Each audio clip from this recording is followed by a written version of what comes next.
जय हिंद दोस्तों। तो चलिए हम लोग इस चैप्टर में मतलब कि इस लेक्चर में हम लोग चैप्टर 3 का पीवाईक्यू करते हैं। ठीक है, तो आप लोग एक बार फार्मूला सारा दो तीन जो फार्मूला है छोटे छोटे, जैसे कि देखिए ये सब फार्मूला जो हो गया न्यूमेरिकल एपरेचर और एन ए, ये सब डेल्टा वगैरह का आप थोड़ा थोड़ा छोटा छोटा जो फार्मूला है इस चैप्टर का, तो सिंपल सिंपल देखे ही, तो बस वो लोग आप लोग उसको आप लोग थोड़ा थोड़ा कर लीजिएगा। बाकी जो जो जो थियोरेटिकल क्वेश्चन है वो सब सारा कवर हो जाएगा। ठीक है, इस लेक्चर में। तो देखिए क्वेश्चन नंबर 21, फर्स्ट क्वेश्चन क्या बोल रहा है, ऑप्टिकल फाइबर प्रिंसिपल। तो देखिए फाइबर, ऑप्टिकल फाइबर किस प्रिंसिपल पे था, तो सिंपल देखिए यहाँ पे हम लोग करवाए भी थे। देखिए सिंपल फर्स्ट लाइन वही लिखिए, optical fibre works on the principle of total internal reflection. इसका करेक्ट आंसर क्या हो जाएगा, सिंपल बी। देखिए refraction, diffraction, total internal reflection, interface, तो इसका क्या हो जाएगा correct answer, total internal reflection. ठीक है, देखिए क्वेश्चन नंबर 22 में क्या बोला है, देखिए क्वेश्चन नंबर 22 में बोल रहा है कोर ऑफ रिफ्रैक्टिव इंडेक्स कितना है 1.4। एक बार रीड करते हैं, जैसे कि बोल रहा है a step index fibre has a core of refractive index 1.45। मतलब कोर का है, कोर हम लोग किसको मानते थे N1 को, तो इसको मान लेंगे हम लोग N1। ठीक है, क्लैडिंग हो गया हमारा N2। ठीक है, अब Na पूछ रहा है, सिंपल देखिए देखिए इट्स न्यूमेरिकल एपरेचर इज, ठीक Na पूछ रहा है। तो देखिए अब इस चैप्टर में आप लोगों को जो जो न्यूमेरिकल से वो आप लोगों को खुद से करना। ठीक है, और कैलकुलेटर आप लोग यूज़ कर सकते हैं। जैसे कि देखिए इसमें कोर का मतलब ये आपको पता करना, ये N1 N2 आप कुछ भी ले सकते हैं। जैसे कि कोर हो गया, तो कोर का हम लोग N1 लेते थे, क्लैडिंग का N2 लेते थे। आप लोग प्रीवियस में जो अभी जो हम लोग लेक्चर किए उसमें देखें हम लोग Na निकालना। तो सिंपल फार्मूला देखिए, आप लोगों को फॉर्मूला बताएं, Na इक्वल टू क्या है N1 square minus N2 square. तो अगर यहाँ पे देखिए N1 क्या है 1.45 और N2 क्या है 1.40, तो इसमें पुट कर देंगे, दोनों का स्क्वायर करके माइनस करके अंडर रूट कर देंगे तो Na आ जाएगा। Na हमारा इस 22 का आंसर क्या हो जाएगा, बी।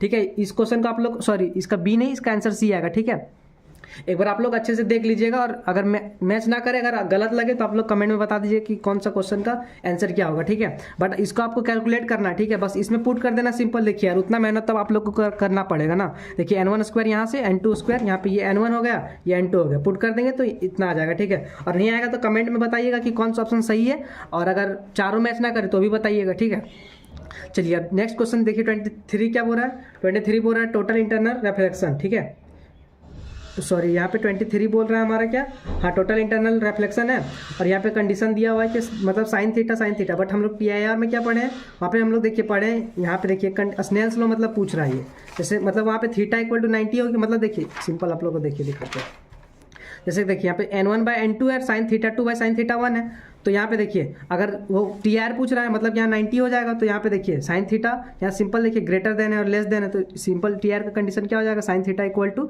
N2/N1। ठीक है, तो 23 का भी हमारा करेक्ट हो गया सी। ठीक, अब 24 क्या बोल रहा है, 24 पर विच of the following loss occur inside fibre. Loss inside fibre क्या होता है, ये होता है एटीन्यूएशन। ठीक है, लॉस ऑकर इनसाइड फाइबर क्या होता है, एटीन्यूएशन। ये आप लोग को मतलब कुछ कुछ देखिए आप लोग को मतलब आइडिया हो जाएगा, आइडिया ले लीजिए कि आप लोग को हाँ ऐसा ऐसा क्वेश्चन मिलेगा, तो आप लोग ऐसे ऐसे करके आना। ठीक है, तो अब देखिए 25 में क्या बोल रहा है, रिफ्रैक्टिव 25 एक बार रीड कर, refractive index of core N1 है और क्लैडिंग N2 है। तो याद कीजिए हम बताए थे कि N1 मतलब कोर का रिफ्रैक्टिव इंडेक्स ग्रेटर होता है। जैसे कि देखिए यहाँ पे आप लोग को बताया होंगे, देखिए कोर का N1 मतलब कोर जिसको मानने हैं वो बड़ा होगा। ठीक है, तो कोर इसमें देखिए क्या क्वेश्चन में कोर क्या दिया हुआ है, N1 दिया हुआ है कोर का और N2 दिया कोर का, तो N1 बड़ा हो जाएगा। ऑप्शन चेक करते हैं, तो देखिए ऑप्शन फर्स्ट ऑप्शन क्या बोल रहा है, N2 square greater than N2 ने क्लैडिंग बड़ा नहीं होता। सेकंड में क्या बोल रहा है, N2 less than N1 square. तो वहाँ देख सकते हैं ऑप्शन बी इसका करेक्ट हो जाएगा, simple option B. N1 square मतलब कि अगर N1 बड़ा है N2 से तो N1 स्क्वायर भी तो बड़ा होगा। बाकी सारा ऑप्शन चेक करें, देखिए इसमें N2 ग्रेटर देन हो गया, इसमें भी N2 ग्रेटर देन हो गया, नहीं होगा, N2 इक्वल टू नहीं, N1 बड़ा होता है। ठीक है, तो 25 हो गया हमारा। अब चलते हैं नेक्स्ट क्वेश्चन पे। अब देखिए 26 में क्या बोल रहा है, the numerical aperture of fibre N1 हो गया कोर का, sorry N1 refractive index of core cladding, N2 core cladding. ठीक है, तो Na का फॉर्मूला सिंपल क्या था, देखिए Na इक्वल टू क्या था, N1 square minus N2 square.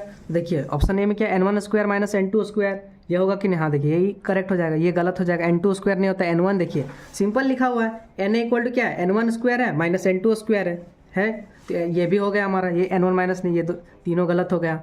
ठीक है, अब क्वेश्चन नंबर 27 देखिए, ये सब न्यूमेरिकल आप ही को बनाना है, बता दे रहे, बस आपको बता दे रहे कि कैसे बनेगा। ठीक है, वो हम बता देते हैं। जैसे कि देखिए क्वेश्चन 27 क्या बोल रहा है, स्टेप इंडेक्स फाइबर है, न्यूमेरिकल एपरेचर 26, Na दिया हुआ 26। ठीक है, कोर का दिया हुआ है, रिफ्रैक्टिव इंडेक्स ऑफ कोर दिया हुआ 1.5। ठीक है, और डायमीटर दिया हुआ बट इसका कोई यूज़ नहीं है। ठीक है, और कैलकुलेट एक्सेप्टेंस एंगल मतलब थीटा हमको निकालना है। तो देखिए पहले यहाँ पे आइए, सिंपल है, ये थीटा m निकालना है, तो थीटा m इक्वल टू क्या था, sign inverse n1 square minus n2 square, यही होता है ना। देखिए थीटा m हम पहले पता कीजिए निकालना क्या है, तो हमको थीटा m निकालना है, तो थीटा m क्या होता है, sign inverse n1 square minus n2 square. But question में कोर का दिया हुआ, मतलब n1 दिया हुआ, n2 निकालना है, ठीक है। तो n2 अगर हम निकाल लेते हैं तो हमारा थीटा m निकल जाएगा। तो अब n2 कैसे निकलेगा, देखिए na दिया हुआ हमारा, देखिए na दिया हुआ है और n1 दिया हुआ है, na दिया हुआ है, n1 दिया हुआ है, तो यहाँ से n2 निकल जाएगा। फिर से देखिए na दिया हुआ है, n1 दिया हुआ है, तो यहाँ से n2 निकल जाएगा, दोनों का स्क्वायर कर देंगे तो, और फिर इसको इधर करके फिर इसको साइन को चेंज कर देंगे। तो यहाँ से मतलब na, सिंपल समझिए, na दिया हुआ है और n1 का वैल्यू दिया हुआ है, तो n2 यहाँ से निकल जाएगा। अब इस n2 को यहाँ से निकाल के इस पर पुट कर दीजिएगा यहाँ पे, तो n1 पहले से दिया, n2 कर देंगे, तो सिंपल थीटा निकल जाएगा। और इसका आंसर कितना होना चाहिए, देखिए 27 का कितना होना चाहिए आंसर, बी, मतलब 15.07 इसका आंसर आएगा, ठीक है। कैलकुलेटर से ही कीजिएगा, ठीक है, कैलकुलेटर ले जाना अलाउ है, तो आप 27 का मतलब कैलकुलेट से ही करके बस यहाँ पे निकाल कर बताइएगा यार कि आया कि नहीं, और निकालना भी जरूरी है यार। देखिए आप मेहनत तो कीजिए यार, बिना मेहनत करे तो फिर नहीं ना कुछ होगा। आप सोचेंगे बस लेक्चर देखी जाए तो वैसे तो फिर अच्छा नहीं है ना, आपको भी थोड़ा पॉज करके कम से कम वीडियो को, तो क्वेश्चन को बनाइए, छोटा छोटा इस तरह सिंपल क्वेश्चन आएगा, और फिर नहीं बनेगा तो कितना बुरा लगेगा। तो देखिए चलिए नेक्स्ट आते हैं, 28 क्या, भी number of single mode fibre. तो देखिए भी नंबर पूछा सिंगल मोड का, भी नंबर सिंगल मोड का आते हैं हम लोग। देखिए भी नंबर हम लोग कहाँ किए हैं, भी मोड, हाँ भी नंबर यहाँ है, बट यहाँ पे बोल रहा है सिंगल मोड, ठीक है। तो देखिए भी नंबर ऑफ सिंगल मोड क्या बोल रहा है, देखिए यहाँ पे सिंपल क्लियर क्या लिखा है, देखिए 3 स्टार बनाए, वीडियो में बताएं भी थे कितना इंपॉर्टेंट है। सिंगल मोड फाइबर भी क्या होता है, लेस देन 2.405, क्या लेस देन 2.405, इसका करेक्ट सिंपल क्या हो जाएगा, 28 का ए हो जाएगा, 2 लेस देन। सिंगल मोड का पूछा, अगर हमारा वही मल्टी मोड पूछता तो ग्रेटर देन होता, और इक्वल टू में कट ऑफ वेवलेंथ हो जाता। तो 28 हमारा हो गया, ठीक है, ए हो गया हमारा। अब 29 maximum number of mode graded index, देखिए मैक्सिमम नंबर ऑफ मोड पूछ रहा है, ग्रेडेड इंडेक्स में पूछ रहा है। देखिए यहाँ पे हम लोग किए होंगे, देखिए ग्रेडेड में क्या, मैक्सिमम v²/4, ग्रेडेड में क्या है, देखिए हम लोग अभी यहाँ पे देखिए, यहाँ भी 3 स्टार है। क्वेश्चन में क्या पूछा है, देखिए maximum number of mode supported in graded index, graded index का क्या जाएगा, v²/4, तो इसका देखिए v²/4 सिंपल हो जाएगा, तो इसका कौन सा ऑप्शन करेक्ट हो जाएगा, 29 का सिंपल डी हो जाएगा, ठीक है। अब 30 पे आते हैं, देखिए फिर आपको इस क्वेश्चन को मतलब न्यूमेरिकल सारा आप ही को करना है, बस हम बता दे रहे हैं एक बार। जैसे भी number of single mode step index इतना दिया हुआ है, ठीक है, मतलब सिंगल दिया 2.305 है, maximum number of supported guided mode निकालना, ठीक है। तो देखिए भी नंबर ऑफ सिंगल मोड दिया, सिंगल मोड कितना होता है, देखिए कहा गया सिंगल मोड होता है लेस देन 2.405, मतलब इसमें से चेक करना चारों में से कि लेस देन कौन सा 2.405 है। तो देखिए ये ग्रेटर है तो गलत हो जाएगा, ये भी देखिए 2.4 से ग्रेटर है, तो ये दोनों तो ऐसे ही गलत हो गया। अब इन दोनों में चेक करते हैं कि देखिए सिंगल मोड पूछा है, मतलब कि 2.4 से लेस होना चाहिए, 2.405 है, इससे लेस होना चाहिए सिंगल मोड के लिए। अब उसमें से भी पूछ रहा है मैक्सिमम नंबर, तो मैक्सिमम नंबर कौन सा, इसमें से आप चेक कर लिए, दोनों 2.4 से लेस है। अब इन दोनों में मैक्सिमम कौन है, 1.6 वाला, तो 1.656 हो जाएगा इसका करेक्ट आंसर। तो इसका ऑप्शन 30 का क्या हो जाएगा, सी, ठीक है। तो यहाँ तक देखिए 10 क्वेश्चन अभी देखिए ना हम लोग, बस सोचिए 10, वो वीडियो के कम से कम 10 या 12 मिनट का होगा, सोचिए उसमें से हम लोग 10 क्वेश्चन आराम से कर दिए जो एक सेट में आया था। अब चलते हैं नेक्स्ट क्वेश्चन पे, देखते हैं उसमें किस टाइप का आया हुआ है। देखिए 27 में क्या बोल रहा है, the propagation angle of light must be equal to or less than dash in optical fibre. तो देखिए कुछ थियोरेटिकल क्वेश्चन है जिसका आंसर हम लोग को, मतलब अब थियोरेटिकल है तो इसमें तो अब हम कुछ नहीं कर सकते ना, तो बस हम लोग का आंसर बस पता होना चाहिए, ठीक है। तो देखिए इसका 27 का आंसर क्या हो जाएगा, ए, मतलब एक्सेप्टेंस एंगल, ठीक है। फिर से रीड कीजिए क्वेश्चन को, the propagation angle of light must be equal to or less than acceptance angle in optical fibre, ठीक है। 27 का हो गया। अब इसमें 4-5 क्वेश्चन अब थियोरेटिकल है, तो थियोरेटिकल हम लोग देख लेंगे। जैसे कि 28 में क्या बोल रहा है, डैश 28 में क्या बोल रहा है, देखिए the dash the reduction in the amplitude and the intensity of a signal as it is guided through an optical fiber is known as।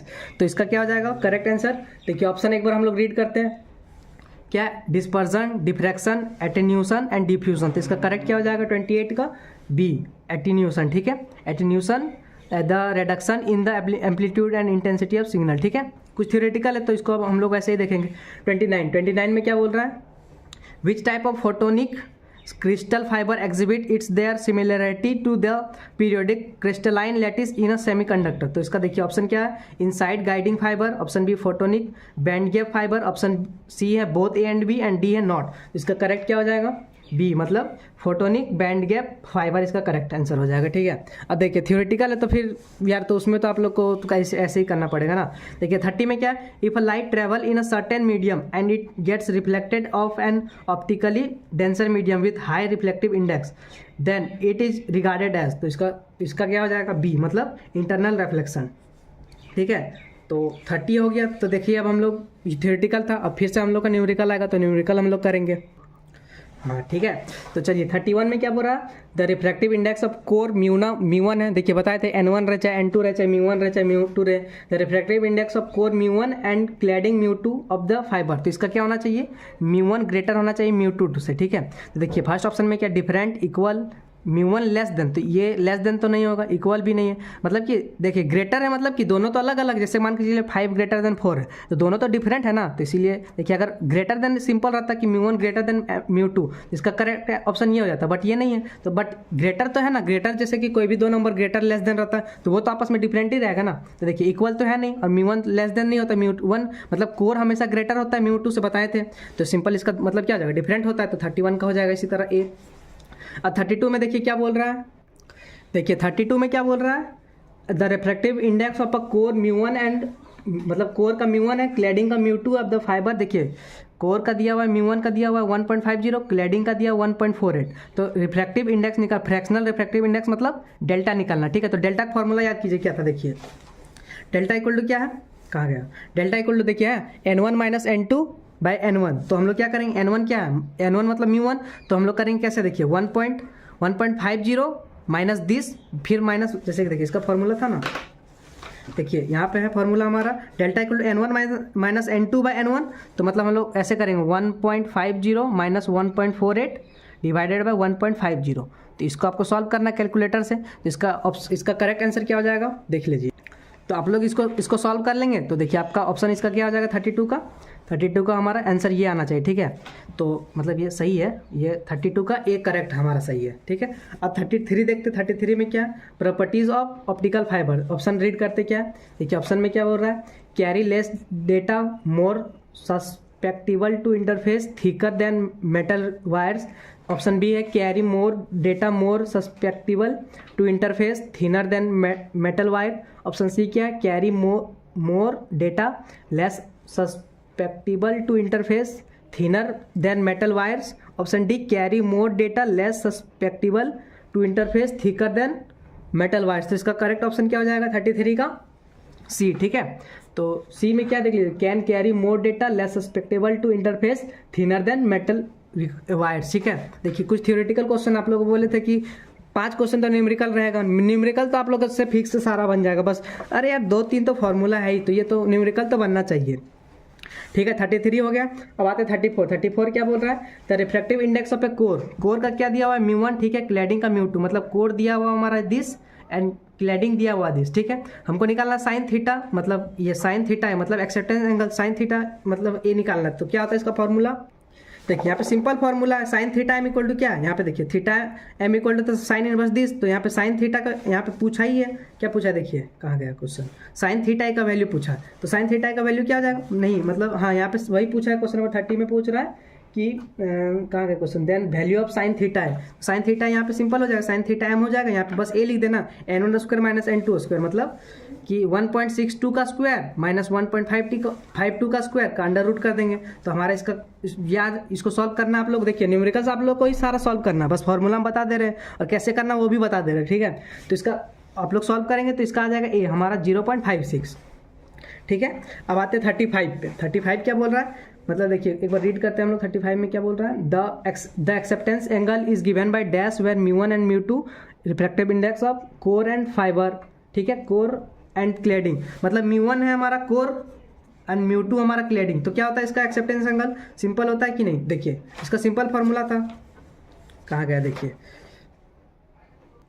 यहाँ पर सिंपल है, एक्सेप्टेंस एंगल क्या, theta equal sign inverse n1 square minus n2 square, n1 क्या था core था, ये cladding है, तो n1 स्क्वायर माइनस, देखिए यहाँ पे ऑप्शन बी सिंपल करेक्ट हो गया, थीटा इक्वल साइन इनवर्स, देखिए tan और cos आ गया तो गलत हो गया सिंपल, यहाँ पे साइन वाला टर्म देखिए सिंपल, तो यहाँ पे है देखिए सिंपल है, theta equal to sine inverse n1 square minus n2 square, तो इसका हो जाएगा ऑप्शन नंबर बी। देखिए तो सारा क्वेश्चन हम लोग देख रहे हैं ना, आप लोग से हो रहा है या नहीं, आप लोग जरूर बताइएगा कि समझ में आ रहा है कि तक, हमको भी तो पता चले कि आप लोग से क्वेश्चन एटलीस्ट बन रहा है या नहीं, कि बस ऐसे ही मतलब कि हो सकता है ना कि समझ में ना आ रहा हो, तो बट नहीं से भी समझ में आ रहा होगा तो आप लोग बोलिएगा जरूर, ठीक है। नेक्स्ट वीडियो से हम सोचेंगे, कोशिश करेंगे थोड़ा अच्छे से और बताने का, बट आप लोग बताइएगा, ठीक है। और ये सब क्वेश्चन को आप लोग पॉज करके बनाइए यार, ठीक है। चलते हैं नेक्स्ट क्वेश्चन पे। चलिए नेक्स्ट देखते हैं, फिर इसमें थ्योरेटिकल क्वेश्चंस आ गए कुछ। देखिए क्या 36 में, इन an optical fibre the light is transmitted through core, cladding, buffer और जैकेट। तो देखिए हम लोग फर्स्ट लेक्चर में यहाँ देखे थे, देखिए जो ये लाइट है कहाँ पे जा रहा है, कोर पे जा रहा है ना। देखिए फर्स्ट में सबसे अंदर वाला कोर था, तो कोर में जा रहा है, तो इसका करेक्ट ऑप्शन क्या हो जाएगा, सिंपल 36 का ए हो जाएगा, ठीक है। मतलब कोर हमारा कोर हो जाएगा, ठीक। 37 पे क्या, the incident angle at which the angle of refraction transmitting is equal to 90 degree. 90 degree कहाँ पे होता है, आप ही लोग बताइए। 90 डिग्री होता है ना, देखिए फिर से, हाँ 90 डिग्री कहाँ होता है, क्रिटिकल एंगल पे, तो सिंपल इसका हमारा बी हो जाएगा, क्रिटिकल एंगल 37 का। 38 में क्या बोल रहा है, if a light travel in certain medium and it gets reflected off an optically denser medium with high refractive index then it is regarded as. तो इसका क्या हो जाएगा, सिंपल है, देखिए रिफ्रैक्शन होगा कि इंटरनल रिफ्लेक्शन होगा, या फिर एक्सटर्नल रिफ्लेक्शन, या फिर पोलराइजेशन। तो इसका सिंपल हो जाएगा बी, इंटरनल रिफ्लेक्शन, ठीक है।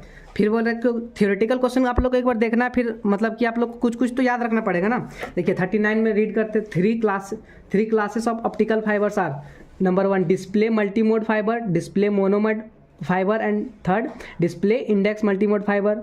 नहीं, बी में क्या है, कम्युनिकेशन मल्टीमोड फाइबर, फिर है communication monomode fibre and communication index multimode fibre, stepped index multimode fibre, stepped index monomode fibre and graded index mono multimode fibre, फिर coupler multimode fibre, coupler monomode fibre and coupler index multimode fibre. तो इसका correct answer क्या हो जाएगा, मतलब इसका correct हो जाएगा हमारा ऑप्शन नंबर सी, जो कि है stepped index multimode fibre, stepped index monomode fibre and graded index multimode fibre, ठीक है। देखिए फिर वो बता रहे हैं कि अब ये सब तो आपको याद करना पड़ेगा ना, अब जो भी है PYQ में आया तो हम लोग को तो करना पड़ेगा। और 40 में क्या बोल रहा है, optical fibre can be used in. देखिए ऑप्टिकल फाइबर कहाँ यूज होता है, कम्युनिकेशन में होता है, मेडिकल में भी होता है, डिफेंस में भी होता है। तो सिंपल इसका 40 का क्या हो जाएगा, डी, ऑल में, ठीक है, ऑल ऑफ द अबव। तो देखिए ये थ्योरेटिकल भी हो गया। अब चलते हैं हम लोग नेक्स्ट क्वेश्चन में, क्या है देखिए नेक्स्ट में क्या बोल रहा है, 27 में क्या बोल रहा है, what are the properties of optical fibre, light weight, flexible, C में है लो लॉस एंड डी पे है ऑल। तो इसका करेक्ट ऑप्शन क्या हो जाएगा 27 का डी, मतलब सारे, ठीक है। मतलब ऑप्टिकल फाइबर लाइट वेट भी होता है, फ्लेक्सिबल भी होता है, लो लॉस भी होता है, ठीक है। अब 28 में क्या बोल रहा है, when a beam of light travels through media of two different densities if the angle of incidence is greater than the critical angle तो डैश ऑकर। तो इसमें क्या होगा, देखिए रिफ्लेक्शन होगा, या फिर डिफ्रैक्शन होगा, या फिर इंसिडेंस होगा, या फिर इंटरफेरेंस होगा। तो सिंपल है 28 का क्या हो जाएगा, रिफ्लेक्शन होगा, ठीक है। फिर बता रहे अगर आप लोग को कोई भी क्वेश्चन में डाउट हो कि नहीं ये आंसर नहीं होना चाहिए, तो आप लोग कमेंट में जरूर बताइएगा। 29 में क्या है, the inner core of optical fibre is dash in composition. तो इसका क्या हो जाएगा, ग्लास और मतलब कि देखिए इनर में क्या होता है, इनर में हमारा वो होता है कोर होता है। कोर का क्या था, देखिए कोर का याद कीजिए, ग्लास और प्लास्टिक दोनों होता है। तो सिंपल 29 का क्या हो जाएगा हमारा, ए हो जाएगा। 30 में क्या है, in an optical fibre the inner core is dash the cladding. तो ऑप्टिकल फाइबर में inner core dash the cladding. तो इसका क्या हो जाएगा 30 का ए, मतलब कि डेंसर हो जाएगा, डेंसर देन, मतलब इन an optical fibre inner core क्या होता है, डेंसर होता है, मतलब ज़्यादा होता है। जैसे याद कीजिए आप लोग था ना कि N1 जो हमारा कोर था और N2 था, तो कोर हमारा ग्रेटर होता था। तो हमेशा इन an optical fibre inner core मतलब कोर हो गया सिंपल, और क्लैडिंग हो गया, तो कोर हमेशा डेंसर होता है, डेंसर मतलब ज़्यादा होता है ना। तो 30 का भी हो गया, 30 का है। 31 में क्या बोल रहा है, what is the major factor that makes coaxial cable less क्या लिखा हुआ है, susceptible to noise than twisted pair cable, ठीक है। ऑप्शन क्या है, inner conductor, diameter of cable, outer conductor, insulating material. तो इसका क्या हो जाएगा 31 का आउटर कंडक्टर, ठीक है। तो इसका क्या हो जाएगा आउटर कंडक्टर। फिर से रीड कीजिए 31 में क्या बोल रहा है, what is the major factor that makes coaxial cable less susceptible to noise than twisted pair cable. तो इसका क्या हो जाएगा आउटर कंडक्टर, ठीक है। देखिए फिर देख रहे एक बार थ्योरेटिकल आ रहा है, मतलब 5 क्वेश्चन आप लोग को सोच लीजिए कि थ्योरेटिकल रहेगा और 5 न्यूमेरिकल। तो न्यूमेरिकल वाले तो सारे आसानी से बन जाएगा, बस आप लोग को 2-3 वो फॉर्मूला याद कर लेना, ठीक है। अब चलते हैं नेक्स्ट में, देखते हैं नेक्स्ट क्वेश्चन में क्या है। चलिए देखते हैं 32 में क्या बोल रहा है। एन ऑप्टिकल फाइबर Na दिया हुआ है 20, ठीक है, न्यूमेरिकल एपरेचर दिया हुआ है 20 और क्लैडिंग दिया हुआ है 1.59 और कोर निकालना है। तो सिंपल है, मतलब ये N2 दिया हुआ है, N1 निकालना है, कोर हम लोग बताए थे N1 है और क्लैडिंग क्या है N2। तो सिंपल फार्मूला है Na equal to N1 square minus N2 square. तो यहाँ से हमको N1 निकालना है और Na दिया हुआ है और क्लैडिंग भी दिया हुआ है, तो N1 यहाँ से निकल जाएगा। तो इसका आंसर क्या होना चाहिए 32 का, 32 को अगर आप लोग निकालेंगे ना तो इसका आएगा 1.6025, ठीक है। बट ये हम निकाले, अगर आप लोग करते कैलकुलेट, अगर कोई दूसरा आंसर है तो आप लोग जरूर कमेंट में बताइएगा, ठीक है। तो ये हो गया 32। बस आप लोग समझिए, आप लोग को बनाना है पॉज करके, देख के बार नहीं करना, ठीक है। 33 रीड करते क्या, which of the following primarily use guided media, cellular telephone system, local telephone system, satellite communication, radio broadcasting. तो इसका क्या हो जाएगा correct answer B, local telephone system, ठीक है। 33 भी हो गया। और 34 में क्या बोल रहा है, in fibre optics the signal is dash wave. तो क्या हो जाएगा इसका, सिग्नल इज क्या होता है, लाइट होता है, radio, infrared, very low frequency. तो इसका क्या हो जाएगा सिंपल लाइट, मतलब in fibre optics the signal is light wave, ठीक है। मतलब थ्योरेटिकल क्वेश्चन सब आप लोग है ना, मतलब कि एक बार रीड कर लीजिएगा, ठीक है। बस लास्ट में जब एग्जाम देने जाएंगे तो एक बार आप लोग अच्छे से रीड कर लीजिएगा। 35 में क्या बोल रहा है, देखिए, calculate the refractive index of cladding material of fibre from the following data. Na दिया हुआ है हमारा, ये दिया हुआ है Na 0.22 एंड डेल्टा दिया हुआ है इतना दिया हुआ है, ठीक है। तो हमको क्या पूछ रहा है, हाँ हमको N2 पूछ रहा है, मतलब रिफ्रैक्टिव इंडेक्स ऑफ क्लैडिंग। देखिए N1 होता है हमारा कोर, N2 होता है हमारा क्लैडिंग होता है। तो N2 पूछ रहा है, तो देखिए न्यूमेरिकल एपरेचर दिया हुआ है, डेल्टा दिया हुआ है। तो देखिए यहाँ से न्यूमेरिकल एपरेचर और डेल्टा का फॉर्मूला लगा के हम लोग N1 निकालेंगे। देखिए ये Na दिया हुआ है, देखिए Na कितना दिया हुआ है, Na दिया हुआ 0.22 और डेल्टा दिया 0.012। तो Na और डेल्टा दिया हुआ, तो यहाँ से N1 निकाल लेंगे।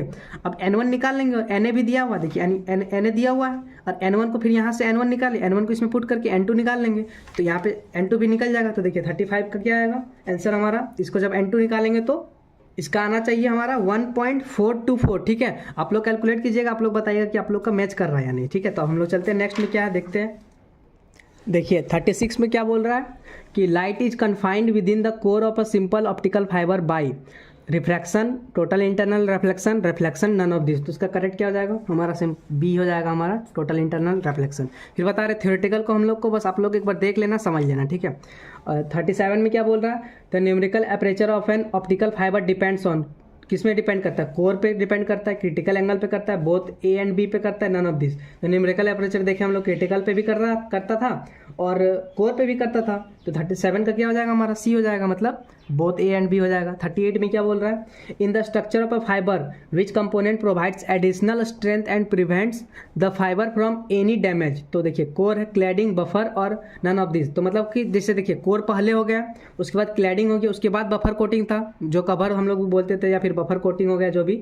एक कोर मतलब सबसे अंदर हो गया, क्लैडिंग उसके बाद और बफर। तो जो कुछ भी डैमेज उमेज होगा तो सबसे ऊपर लेयर में कौन उसको प्रोटेक्ट कर रहा है, तो बफर कोटिंग ही हो जाएगा ना। तो इसका देखिए क्वेश्चन को रीड कीजिए एक बार अच्छे से समझिए, in the structure of a fibre, ठीक है, जिसमें कोर, क्लैडिंग और ऊपर बफर जैकेट वगैरह होता है, विच कंपोनेंट प्रोवाइड एडिशनल स्ट्रेंथ। तो बफर कोटिंग सिंपल हो जाएगा, जो additional strength and prevent the fibre from any damage. जो भी अगर कोई भी पहला डैमेज होगा तो पहला तो बफर कोटिंग में, मतलब सबसे ऊपर वाला पे जैकेट पे ही आएगा ना। तो सिंपल क्या आ जाएगा 38 का हमारा, इसलिए C हो जाएगा बफर कोटिंग। 39 में क्या, number of possible nodes in step index. Step index का याद कीजिए क्या था, स्टेप इंडेक्स का था V²/2 और वो ग्रेडेड का तक क्या था V²/4 मैक्सिमम इसका। तो ठीक है, ये दोनों तो ऐसे ही गलत हो गए, ये V²/4 याद रखना है और V²/2 याद रखना है।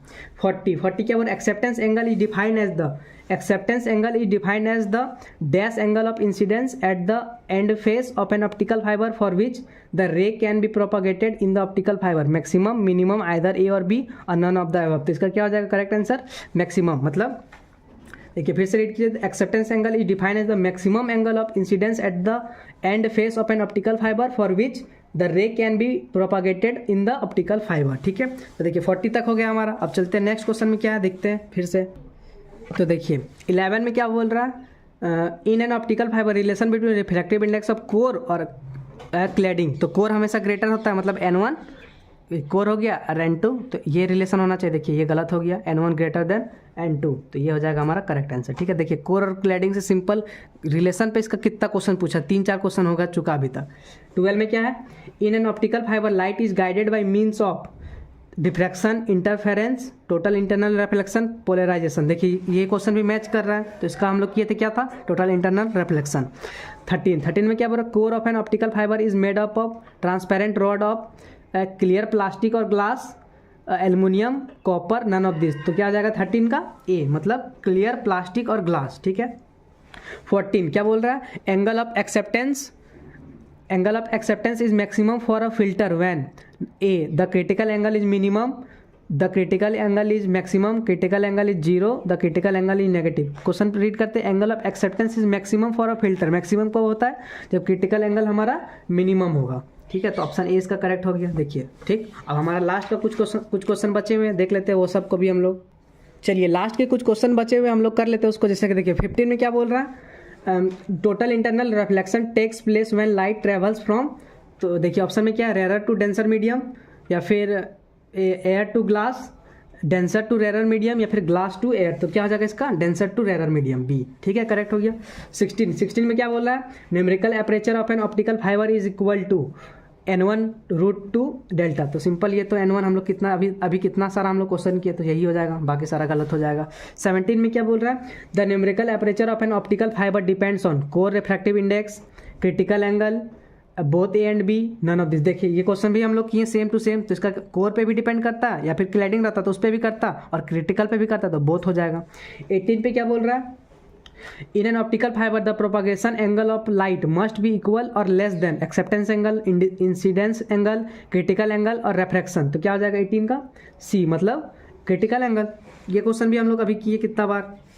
Question number 19, in an optical fibre dispersion means, optical fibre में डिस्पर्सन का मतलब क्या होता है, तो ऑप्शन चेक करते हैं, pulse distortion, pulse narrowing, pulse rise time, pulse broadening. तो क्या हो जाएगा 90, इसका 19 का हमारा हो जाएगा पल्स ब्रॉडनिंग। ठीक है, अब लास्ट क्वेश्चन जो है हमारा 20, वो देख लेते हैं 20 का क्या होगा। 20 एक बार रीड करते हैं, in graded index optical fibre multi mode.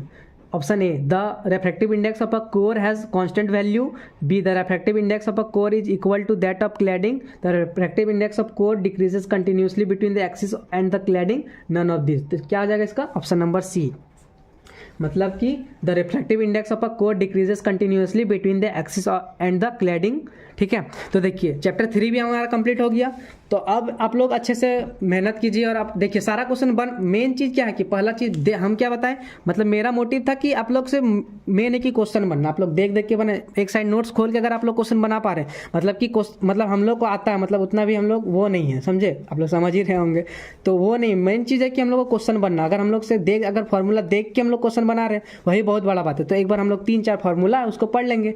ठीक है, तो आप लोग मेहनत करते रहिए, और फिजिक्स का भी लास्ट एग्जाम है, उसके बाद तो मिड टर्म खत्म हो जाएगा, उसके बाद थोड़ा रिलैक्सिंग होगा, फिर सीए वगैरह स्टार्ट होगा। तो लास्ट एग्जाम कम से कम अच्छे से पार करना है। चलिए ऑल द बेस्ट, अपना ध्यान रखिएगा। ठीक है, मिलते हैं नेक्स्ट वीडियो में। Thank you.